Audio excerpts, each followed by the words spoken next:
드린 말씀은 시편 73편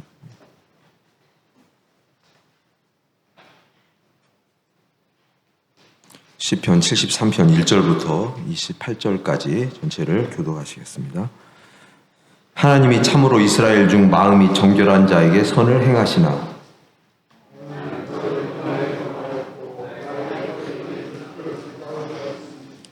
이는 내가 악인의 형통함을 보고 오만한 자를 질투하였음이로다.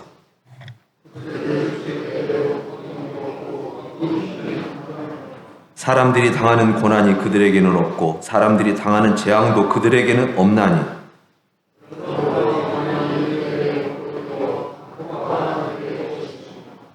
살찜으로 그들의 눈이 솟아나며 그들의 소득은 마음의 소원보다 많으며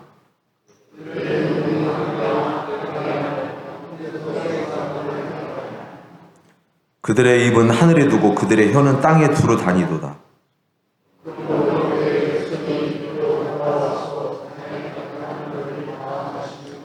말하기를 하나님이 어찌알랴 지존자에게 지식이 있으랴 하는도다.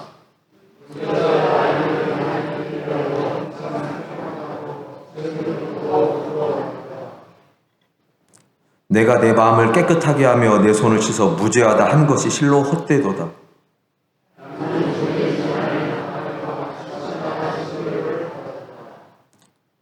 내가 만일 스스로 말하기를 내가 그들처럼 말하리라 하였더라면 나는 주의 아들들의 세대에 대하여 악행을 행하였으리이다.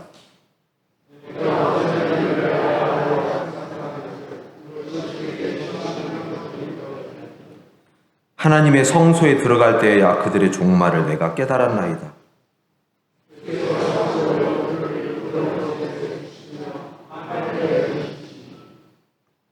그들이 어찌하여 그리 갑자기 황폐되었는가 놀랄 정도로 그들은 전멸하였나이다.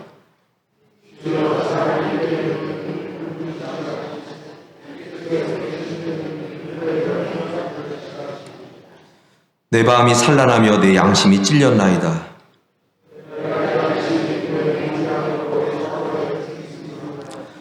내가 항상 주와 함께하니 주께서 내 오른손을 붙드셨나이다.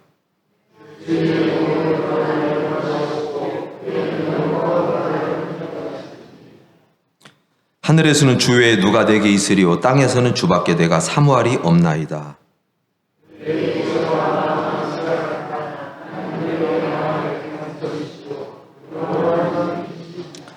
무릇 주를 멀리하는 자는 망하리니 음녀같이 주를 떠난 자를 주께서 다 멸하셨나이다.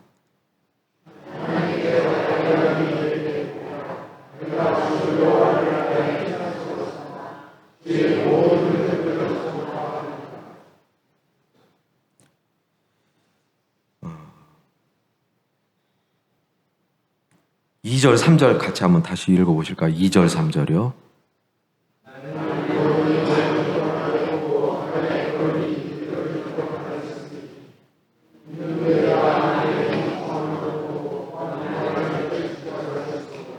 (17절) 한번 보시겠습니다.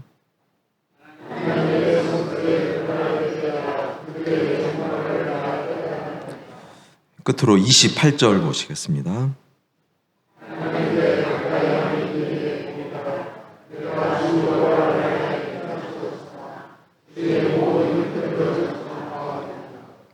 아멘. 감사합니다.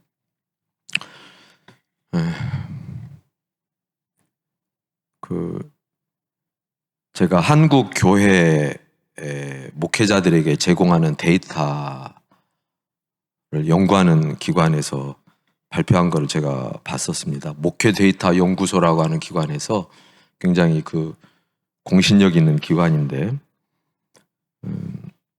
얼마 전에 발표한 걸 보니까 무속신앙 있잖아요. 무속하면 뭔지 아시죠? 점집에도 가고 굿도 하고 무당 찾아가고 사주팔자도 오고 미신하고 하는 것들. 우리 대한민국 국민들의 약 절반 정도가 그걸 믿는다고 하더라고요. 근데 놀라운 것은 그 목회 데이터 연구소에서 발표한 자료에 보면 기독교인들 중에서 무속을 어떻게 생각하는가에 대한 자료가 나오는데 좀 놀라운 자료였습니다. 기독교인 중에서도 무속을 받아들이고 이용하는 사람이 어느 정도 될 것 같습니까? 20%. 5명 중에 1명이 기독교인들도 그걸 이용하고 있대요. 그러니까 기독교인들인데도 불구하고 점을 보고 사주팔자를 보고 뭐 고사도 지내고 뭐 그런 거겠죠? 근데 그것뿐만이 아니고 그 외에 기독교인 중에서 그런 무속을 괜찮다, 긍정적으로 생각하는 사람의 비율은 30%. 뭐 나는 직접 하지는 않지만 뭐 그거 뭐 나쁘냐, 뭐 해도 좋을 것 같다.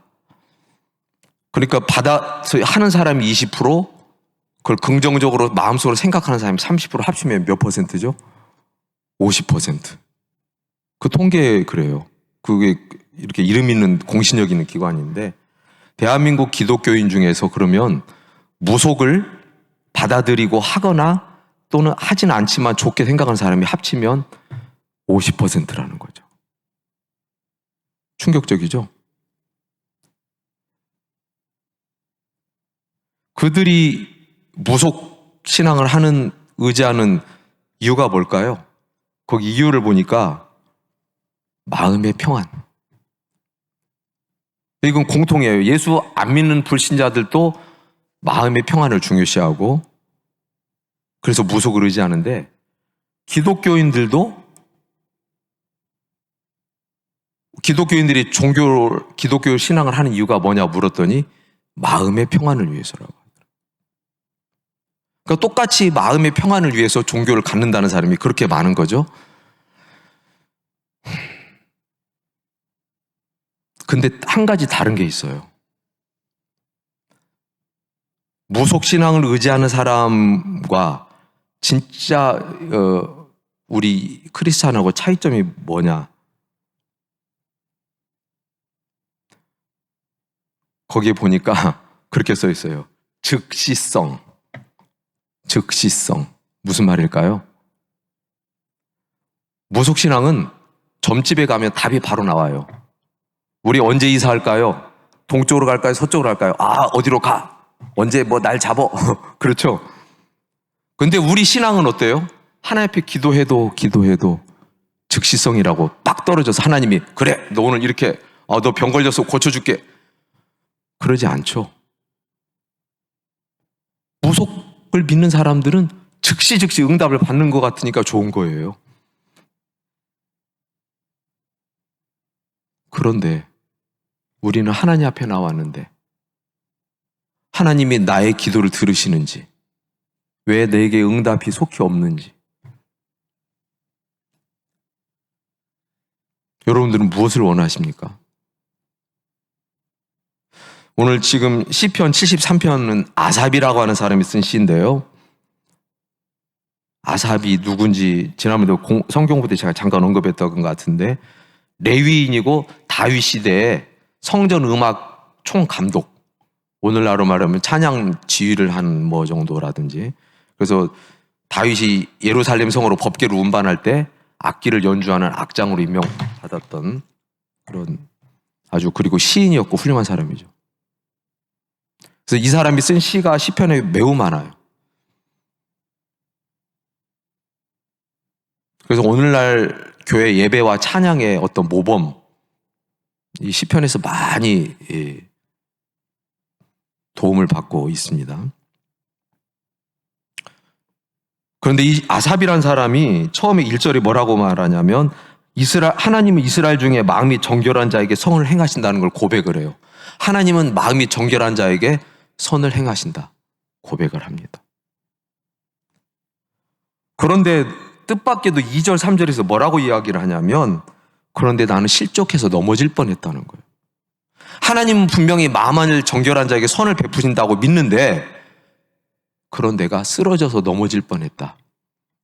왜 그렇죠? 3절에 보니까 악인의 형통함을 보고,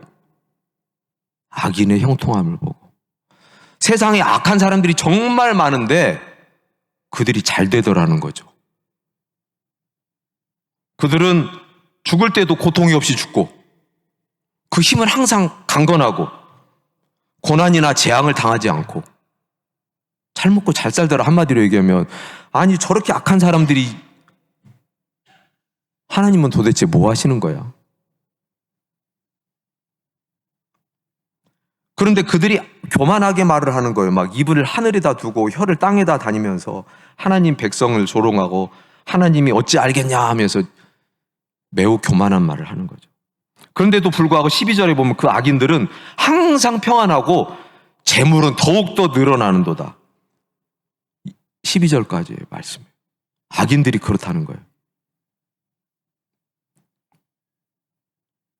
그런데 우리는 13절에 보니까 마음을 깨끗하게 하더라. 나는 손을 씻어서 무죄하게 하더라. 그러니까 항상 하나님 앞에, 우리 오늘날로 말하면 교회 와서 예배드리고 찬송하고 자신 발견해서 우리 시인하고 회개하고. 그런데 14절에 뭐라고 나왔습니까? 나는 종일 재난을 당하더라. 아침마다 징벌을 받더라. 이 아삽이라고 하는 시편 기자가 왜 실족하는지 알겠죠? 저 악한 사람들은 저렇게 하는 일마다 잘 되고 승승장구하고 죽을 때도 편안하게 죽고 그 자식들도 잘 되는 것 같고. 근데 예수 믿는 나는 그거죠. 쉽게 풀자면 아침부터 저녁까지 하루 종일 징계와 채찍밖에 없어.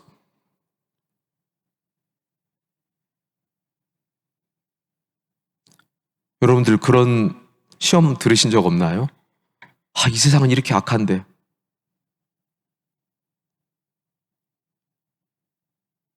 나는 수십 년간 예수를 믿고 하나님 말씀대로 살려고 했는데 왜 우리 가정에는 이렇게 환란이 끊어지지 않고 아픔이 계속되고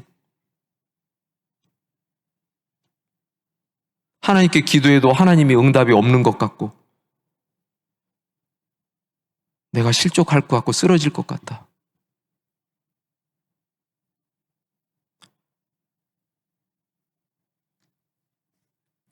그런데 이 아삽이라는 분이 고백을 하죠. 17절에 가서 내가 깨달았다 그랬어요. 뒤늦게. 뭘 깨달았죠? 그 악인들의 종말을 깨닫더라. 악인들의 종말을 깨달은 순간에 내가 그동안에 실족하려고 했던 것들을 다 지워버리고 다시 하나님 말씀에 서게 되었다는 거죠. 그들의 종말을 보니까 그들을 하나님께서 그들을 미끄러운 곳에 두시고 파멸에 던지고 어느 날 갑자기 황폐하게 되더니 그들은 전멸할 것이다. 자, 종말론적인 말씀입니다. 우리가 종말론적인 말씀이 여기에 나오는 거예요. 그들의 종말을 알고 보니까 내가 괜히 실족할 뻔했구나. 그리고 나서 내가 우매하고 어리석은 자였구나. 그러면서 23절부터는 쭉 해서 아삽의 신앙 고백이 나와요. 하나님이 오른손으로 나를 붙드시고 교훈으로 나를 인도하시고 영광으로 나를 영접하실 것이고. 그래서 맨 마지막 28절에 가서는 하나님을 가까이 하는 게 복이다. 여호와는 나의 분기시고 나의 반석이시고 하나님을 가까이 하는 게 복이다. 자, 여러분, 이 아삽이 깨달았어요. 근데 깨달은 게 언제에서 깨달았다고 나오는지 아세요? 어디서 깨달았다고? 17절을 보시면 알아요. 이 아삽이 깨달았는데 어디서 깨달았냐? 17절에 보니까, 우리 17절 다시 한번 읽어보실까요? 시작.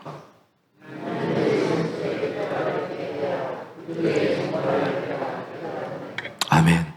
아삽이 깨달은 게 어디서 깨달았냐? 하나님의 성소에 들어갈 때 깨달았어요. 성소가 어떤 곳이죠? 성소, 거룩한 곳, 하나님이 계신 곳. 모세가 호렙산 떨기나무 불타는 걸 보려 가까이 갔을 때 모세야 내 신을 벗어라, 이곳은 거룩한 곳이다. 그리고 나서 모세를 하나님께서 만나주셨죠. 그리고 그 다음에 시내산에서 십계명을 줄 때도 구름 가운데 임재하셔서 모세를 만나셨죠. 그래서 모세는 하나님을 만나기 위해서 산에 갔는데 그 다음에 하나님께서 뭐라 하라고 하죠? 성막을 지어라. 이제는 모세가 성막을 지어서 성막 안에 하나님이 임재하시면 그곳에서 하나님을 만나니까 시내산에 올라갈 필요가 없어요. 그 성막이 솔로몬 때에 와서는 성전이 됐습니다. 그래서 솔로몬이 성전을 짓고 기도할 때 하나님께서 임재하셨어요. 구름 가운데. 신의 산하고 똑같이 만나주셨어요. 이곳에서 기도할 때 내가 만나줄게. 이곳에서 기도할 때 내가 다 들어줄게. 너희들이 병들었을 때, 전쟁이 났을 때, 흉년이 들 때 내가 이곳에 너희들 기도를 들을 것이야. 오늘날 우리는 성전이 어디죠? 하나님 만나는 곳이 어디죠? 너희가 성령이 거하는 성전이다. 우리 심령이 하나님이 계신 곳이에요. 여러분들이 이 시간에 지금 수요일날 예배에 나왔으면 누구를 만나러 온 것이죠? 하나님 만나러 온 것이에요. 여러분, 예배에 와서 그냥 참석했다 가는 걸로 제발 만족하지 마세요. 오셔갖고 조는 분들 항상 조르세요. 제가 보면 참 안타깝습니다. 그러고 나서 예배 끝나고 가면서 나는 하나님 만났다 그러시겠어요? 아무 소용없어요. 졸지 마시고. 이곳에 어렵게 오셨잖아요. 여러분들 바쁜데 오셨잖아요. 피곤한데 오셨잖아요. 근데 왜 조세요? 오셨으면 하나님을 만나셨으면 좋겠어요. 하나님을 만나야 돼요. 하나님을 만나지 못하면 교회를 수십 년을 다녀도 안 돼요. 출석 체크하는 거 아니잖아요. 예배 시간에. 성소에서 하나님을 만난 순간 이 아삽은 깨달았습니다. 내가 잘못 생각했구나. 악인지 형통함이 아니구나. 저들은 일시의 종말에 하나님이 멸망시킬 사람. 나는 누구? 하나님의 백성, 하나님의 자녀.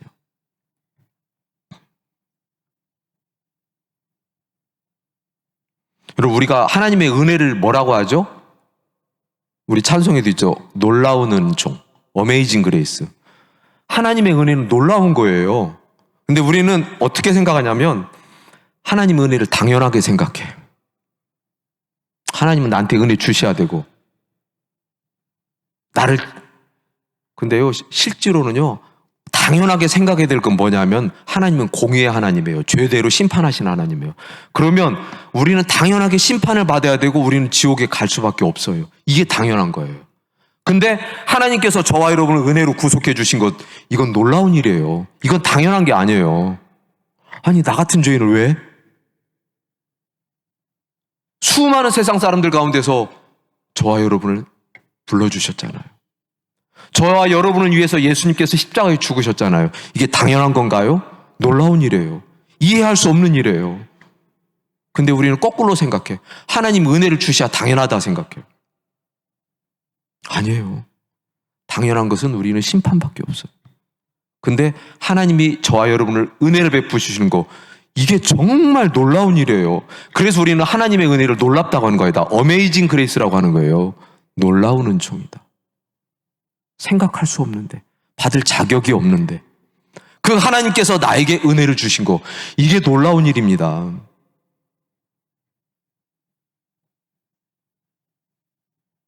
여러분, 제가 만약에 차 타고 가다가 어느 날 교통사고가 났어요. 그래가지고 제가 반신불수가 됐어요. 가정 예를 들어보겠습니다. 아니면 제가 갑자기 불치병에 걸려가지고 몇 달 못 살고 죽는다고 해보겠습니다. 그런 시한부 선고를 받거나 장애인이 딱 됐으면 저같이 믿음 없는 사람은 그러겠죠. 하나님 도대체 왜? 하필 왜 접니까, 하나님? 아니, 같이 여러 명이 차 타고 가도 다 근데 왜 하필 제 차가 사고를 하고 저는 이렇게 장애인이 되어야 되고, 이 세상에 건강한 사람들이 얼마나 많은데 저는 왜 시한부 판정을 받습니까? 억울합니다, 하나님. 왜 하필 접니까? Why me? 하나님 왜 나예죠? 유명한 거 있잖아요. 그때 하나님께서 폭풍우 가운데 어떤 사람이 배 타고 가다 뒤집어지게 생기니까 하나님 왜 하필 접니까? Why me? 하나님. 그러니까 하나님께서 그 그림에서요. Why not? 왜? 너는 왜 안 되는데? 너는 왜 병 걸리면 안 되니? 너는 교통사고 나면 안 되니? 누구도 장담할 수 없어요. 그럼 저는 제가 이제 한국 나이로 만으로 62세, 한국 나이 63세인데, 불치병에 딱 걸렸어요. 그러면 하나님, 나 63세밖에 못 살고 죽어야 됩니까? 아직도 할 일이 많은데 그러겠습니까? 아니면 하나님 감사합니다. 62년 동안 지켜주셔서 감사합니다. 이때까지 하나님 은혜로 여기까지 왔는데 하나님 감사합니다. 이제 나를 부르십니까? 여러분, 어느 편이 좋겠습니까? 저와 여러분은 하나님 앞에 감사로 살면 좋겠습니다. 이때까지 감사. 하나님 이때까지 보호해 주셨으니 하나님 은혜로다. 이제 나를 천국으로 부르신다니 감사하리로다. 주신 분도 하나님이시고 거두신 분도 하나님이시고. 그런 신앙으로 가면 참 저도 좋겠어요. 저도 이렇게 앞에서 설교 그럴듯하게 하지만 저도 그렇게 못하거든요. 그렇게 소원이에요. 저는 욥기, 지난번에 성경 공부도 우리 했지만 욥기를 보면서 제가 항상 느끼는 게 뭐냐면, 욥이 동방에서 의인이고 매사 하나님 앞에 기도하고 예배드렸던 사람, 동방에서 가장 훌륭한 사람이었는데, 그 욥이 어느 날 뭐예요? 자기 양떼, 소떼, 스바 사람들이라서 전부 다 약탈해 가고, 갈대아 사람이 와서 낙태 싹 쓸어가더니 아들 7, 10명, 3명의 딸 10자녀가 모여서 잔치 벌이는데 집이 무너져 다 죽어버렸어요. 한 명의 자식도 아니고 10명의 자식이 다 죽었습니다. 어떻게 우리가 감당했어요? 근데 욥은 뭐라고 하죠? 주신 이도 하나님이시고 거두신 이도 하나님이시니 여호와 하나님은 찬송을 받으실지로다.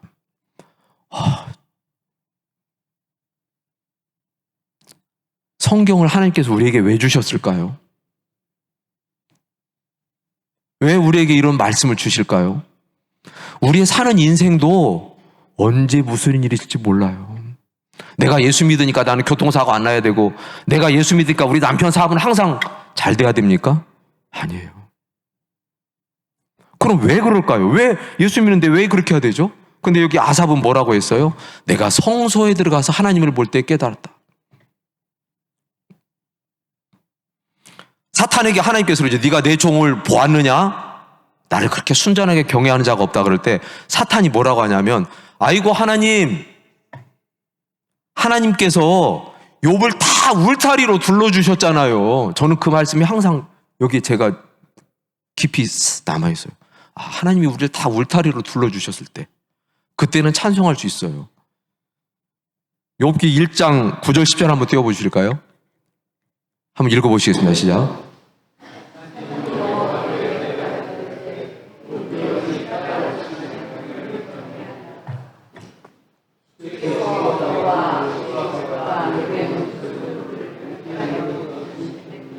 네, 됐습니다. 거기까지만요. 지금 하나님께서는요, 그 소유물을 울타리로 다 둘러주시고 은혜로 보호해 주셨잖아요. 근데 그 울타리 허물어 보세요. 그 울타리 구멍 한번 뚫어 보세요. 저 욥 하나님 그렇게 끝까지 믿을까요?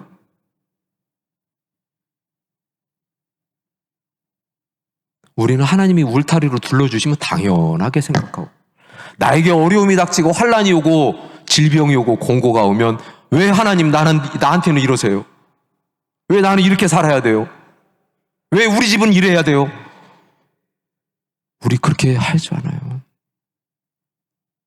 근데요, 하나님의 은혜가 놀라운 거고, 우리는 하나님 앞에 우리 죄값으로 우리는 당연한 거죠. 근데 우리는 하나님의 은혜가 있어야만 당연하다고 생각을 해요.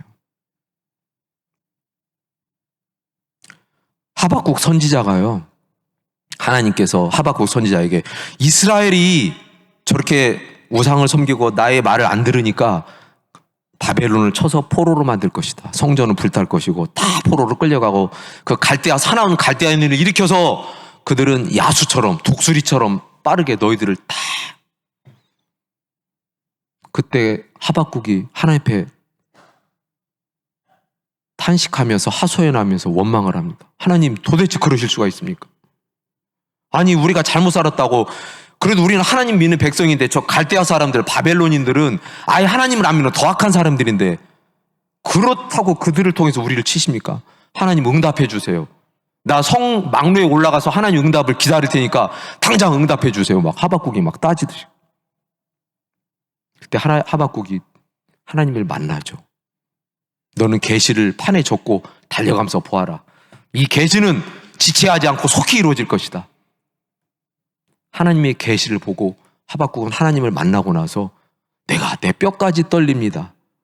그러면서 고백하는 게 뭐죠? 하박국 3장 17절 18절 한번 읽어보시겠습니다.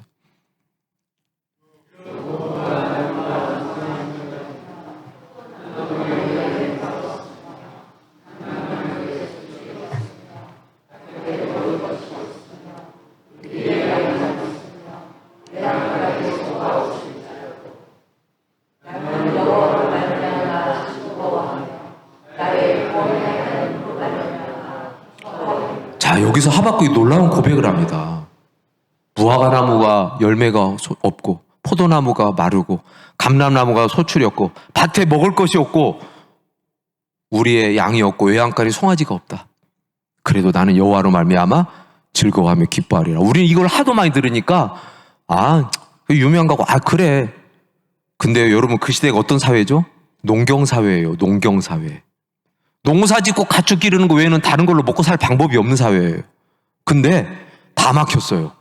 밭에 가도 먹을 것이 하나도 없고 포도나무, 무화과나무, 감람나무, 소출이 하나도 없고 그러면 가축이라도 길러서 먹어보려고 했더니 우리의 양이 하나도 없고 외양간에 소가 하나도 없어요. 그러면 이건 무슨 상황이죠? 이제 죽어야 될 상황인 거예요. 그런데 하박국은요, 하나님을 만난 다음에 하는 고백이 뭐죠? 나는 여호와로 말미암아 즐거워하며 그분으로 말미암아 기뻐하리로다. 저는 정말 이 신앙이 저와 여러분이 됐으면 정말 좋겠습니다. 오늘날 우리로 말하면요, 내가 투자했던 주식이 그냥 깡통이 돼버렸어요. 우리 남편 사업이 어느 날 보니까 잘 나가던 사업이 부도가 났어요. 그래갖고 전부 다 사채업자들이 들어와서 우리 집 전부 다 빨간 딱지 다 붙었어요. 집주인이 전세금 올려놓을 거 빼달라고. 그런데 오늘 나는 병까지 걸려서 불치병에 걸렸다고 해봅시다. 이런 상황이에요. 이런 상황. 여러분, 그런데 하박국은 뭐라고 고백을 하죠? 나는 여호와로 말미암아. 나는 여호와로 말미암아. 여러분, 정말 제가 신방을 갔다 어떤 성도님이 그렇게 말씀하시는 걸 들었어요. 하나님, 나는 견딜 힘이 이만큼밖에 없는데 왜 하나님은 나에게 더 주고 고통과 아픔을 계속. 제가 참 가슴이 아팠습니다. 뭐라고 위로를 드려야 될지. 정말 어려워요. 한두 분이 아니에요.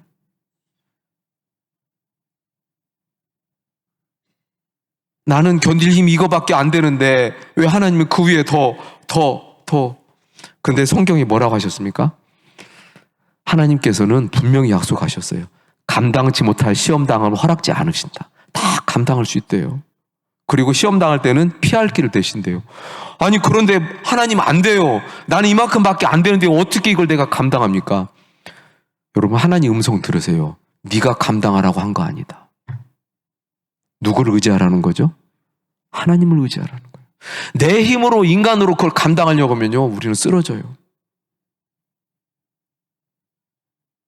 피할 길을 대시더라. 감당할 수 있게 하신다. 누가요?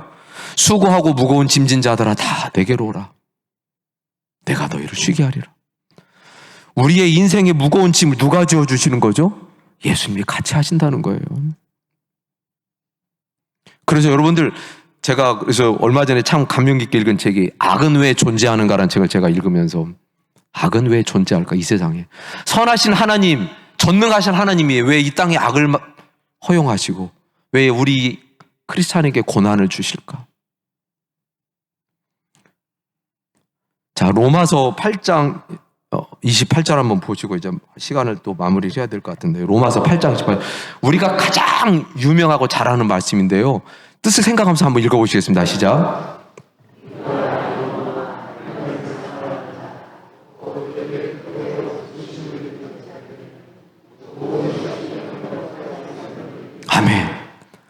우리가 알거니와 하나님을 사랑하는 자 곧 그의 뜻대로 부르심을 입은 자들에게는 모든 것이 합력하여 선을 이룬다.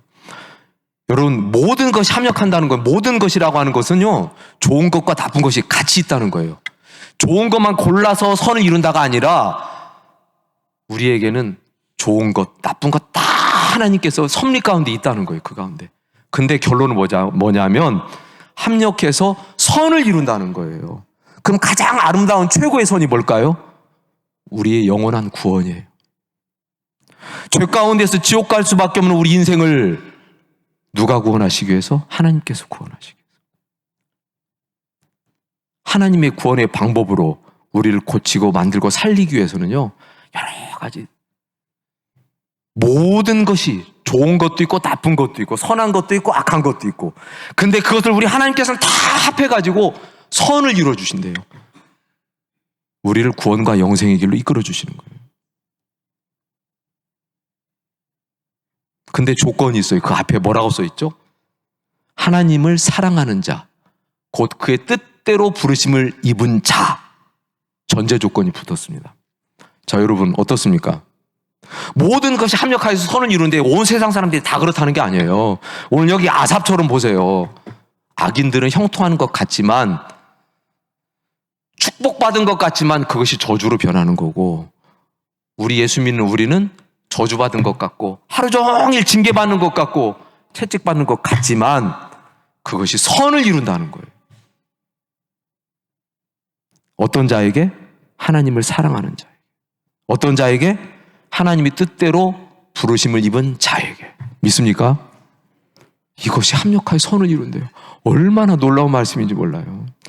그러니까 하나님을 믿고 하나님을 사랑하고 하나님께 택하심을 받은 우리는 나쁜 것도 있고 이 세상 살동하는 좋은 것도 있다. 그러나 결론은 뭐라고요? 구원과 영생이라는 거예요. 그래서 합력하여서 선을 이룰 것이야. 잠깐 있는 고난이야. 아삽은 오늘 그것을 깨달은 거예요. 내가 그런데 괜히 실족할 뻔했구나. 야구로 이야기하면 여러분 5회나 6회 경기 보다가 에이 졌네. 이번 한국 시리즈도 여러분 보셨나요? 뭐 엄청나게 점수를 치다가 9회 말에 어느 팀이 확 뒤집어 버리잖아요. 우리 하나님은 반전의 하나님. 하나님은 이미 확정하고 예정하셨어요. 창세 전에. 그래서 다윗이 고백하죠. 여호와는 나의 목자시니 내가 부족함이 없으리로다. 여러분, 하나님께서는요, 예수 믿는 사람에게 사망의 음침한 골짜기를 면해줄게. 그래, 너 예수 믿었지? 너 지금부터 사망의 음침한 골짜기 없어. 너는 전부 다 푸른 초장이야. 그렇게 하지 않으셨어요. 그렇게 하지 않으셨어요. 너도 사망의 음침한 골짜기로 들어갈 때 있어. 여러분, 사망의 음침한 골짜기 생각해 보세요. 얼마나 두렵고 얼마나 고통스럽고 얼마나 한치 앞이 안 보이고, 그런데 뭐라고 고백하죠? 그곳에서도 주의 지팡이와 막대기가 나를 안위하시나이다. 있습니까? 하나님이 함께 하신다는 약속이에요. 그러니까 여러분, 힘들고 고난 가운데 있으시지만 낙심하지 마세요. 우리와 함께 하시는 분이 누구시라고요? 예수님. 그는 동정하지 못할 이가 아니시다. 친히 죄는 없으시나 모든 고난을 다 겪으셨어요. 그리고 그분이 그 겪으신 고난 가운데서 우리를 알고 체휼하시고 이해하시고 동정하시고 동참하시면서 우리에게 찾아와 주시고, 너 무겁지? 너 힘들지? 나를 의지해. 내가 너와 함께 할 거야. 너 혼자 고통당하는 거 아니다. 너 혼자 십자가 지고 가는 거 아니다. 내가 함께 할 거야. 그래서 우리가 감당치 못할 시험당함을 허락지 않으신다는 것은 그런 의미라고 저는 믿습니다. 우리가 능력이 뛰어나고 내가 막 인내력이 엄청나서 이 모든 걸 뚫고 나간다? 아니에요. 누가 함께 하시기 때문에요? 우리 예수님이 함께 하시기 때문에. 성령께서 나를 내 마음에 찾아오셔서 내 안에 내주하심으로 말미암아 세상에 믿는 모든 것이 아까 불렀던 찬송처럼 끊어질 그날 되어도 구주의 언약 믿사와 내 소망 더욱 크리라. 여러분, 배를 묶어놓은 닷줄이 튼튼한지 안 튼튼한지는 어느 때 알았는지 아세요? 폭풍우가 몰아쳤을 때 알아요. 그때 배를 묶어놓은 닷줄이 튼튼한 걸 알아요. 우리 믿음의 탯줄을 굳건히 하고 소망의 탯줄을 굳건히 하고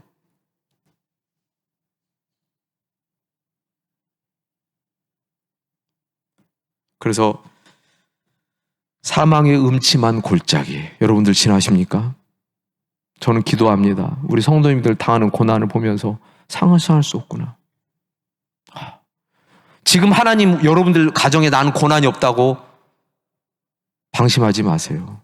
하나님께서 모든 울타리를 항상 둘러주실지 어느 땐가는 사탄에게 붙일지 그러나 최후의 승리를 우리에게 주시겠어 약속하셨어요. 그래서 우리는요 하루하루를 두려움 가운데 예수님 손 붙잡고 그래서 우리가 시편이라는 게 참 귀중해요. 여러분들 시편이 하나님께 막 하소연하고 탄식하고 하는데 자기 한풀이하고 막 감정을 풀어내는 게 아니라요 내 마음에 있는 것을 사람에게 쏟지 말고 하나님에게 쏟아내세요. 그대로 있는 그대로. 그러면 그게 치유가 되는 거예요. 내 마음의 상처 사람을 통해서 위로받으려고 하지 마세요. 왜 여기서 나를 알아주는 사람이 없고 내가 이런 상처를 받는데 누구도 위로해 주지 않는다고요? 여러분 하나님께 위로받으시기 바랍니다. 하나님께 쏟아내세요. 시편이 그거 우리에게 주는 가장 큰 교훈이 그거예요. 하나님께 쏟아내세요. 아니 시편 저자 너무하네. 하나님 앞에 어떻게 이렇게 우리의 감정을 내 마음의 상태를 그대로 쏟아내는 거예요. 눈물로. 거기서부터 치유가 시작되는 겁니다. 또 제가 설교를 짧게 해야 되는데 우리 고난의 잔 찬송 부르고 1분간 통성 기도하겠습니다.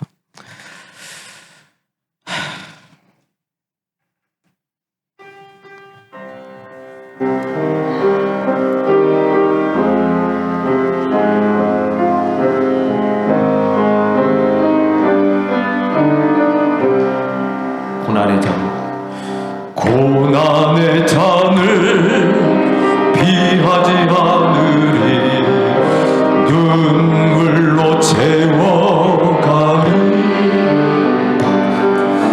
눈물이 깊으면 기쁨이 돼 다시 돌아오리라 눈물이 앞을 가려도 고난의 십자가 피하지 않으리 눈볼 앞을 가려도 고난의 십자가 피하지 않으리 주님의 말씀대로 순종하리라 나의 주님 함께 하시니 내게 축복이 되었네 고난의 잔을 피하지 않으리 기도로 채워가리 기도가 깊으면 능력이 되어 다시 돌아오리라 눈물이 앞을 가려도 고난의 십자가 피하지 않으리 눈보라 앞을 가려도 고난의 십자가 피하지 않으리 주님의 말씀대로 순종한 나의 주님 함께 하시니 내게 자랑이 되어 1분간 우리 잠깐 통성으로 기도하시겠습니다. 하나님 아버지 이 시간에 우리 아픈 마음 고통스러운 마음을 그대로 주님 앞에 우리 하나님 들어주시고 작은 심수에 하나님 이제는 이 세상에 그러나 예수님의 보혈로 살아주셔서 거둬주셨어 하나님 그와처럼 거둬두지 않는다고 약속 주셨어요. 우리 아버지가 되신 하나님께서 하나님 우리 성도님을 붙잡아 주시고 하나님 소망을 주시고 믿음으로 승리하게 하소서.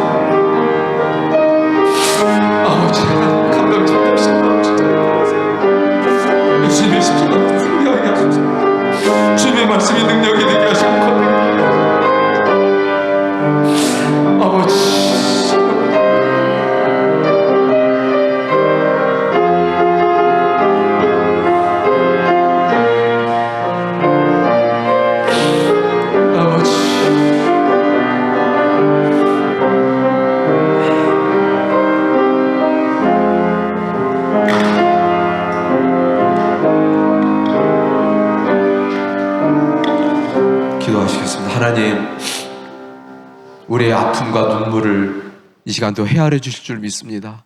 우리는 작고 연약한 믿음밖에 없습니다. 흔들리고 넘어질 수밖에 없습니다.